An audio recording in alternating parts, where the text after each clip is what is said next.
So Coach P, normally at this time of year, coaches don't get a lot of sleep to begin with, but for you, that reigns true to another level. You added a new member to your personal family team. Tell me about young Stefan. We're about 72 hours in since the baby arrived. My hero, my absolute person I look up to the most is my wife, and she's tough as nails. She's a huge football fan.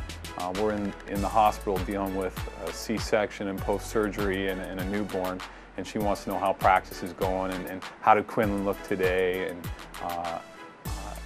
the only way to survive as a head coach, in my opinion, is to really integrate your family and your football family, and never more apparent that I have done so successfully than in this very, very busy time.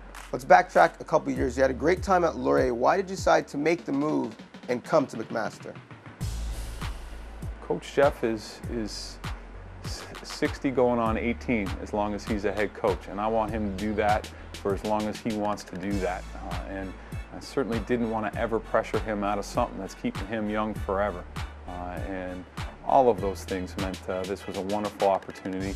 McMaster is a unique place. My shade of purple turned into a shade of maroon, and Coach Jeffries is still the first guy to email me to find out how my family's doing and how my kids are doing. Coach Pierre is as good a friend as I have in the world, and I cheer for all of them 7 of the 8 weeks of the OUA season.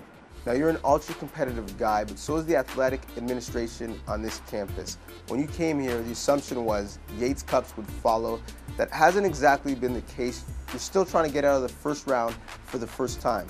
That stat's got to come with some added pressure. Wouldn't have been the plan, that is for sure.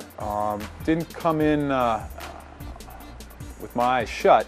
There's going to be some transitional issues. 3 head coaches in less than 5 years, and all the facility change is tough on an institution, and some of that transition is reflected in an inability to get back to that big game. The parity in Ontario is such that not far off.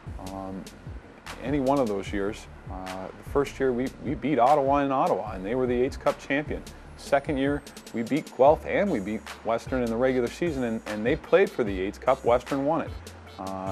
Our third year, we were a young football team without Adam Archibald, and we competed and were close, but not quite at the Yates Cup level. And here we are in year 4, and we think we're back, and we can compete right now for it. In the not too distant future, it's a very good possibility you could have a newborn baby in one hand and that old Yates Cup that you know well in the other.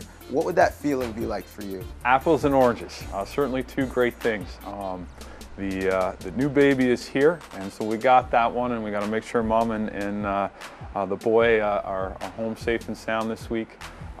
A Yates Cup for this group right now, I think means sky's the limit.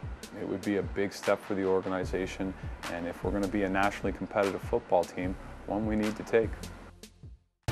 This University Rush feature is brought to you by Pizza Pizza, the official pizza of the OUA.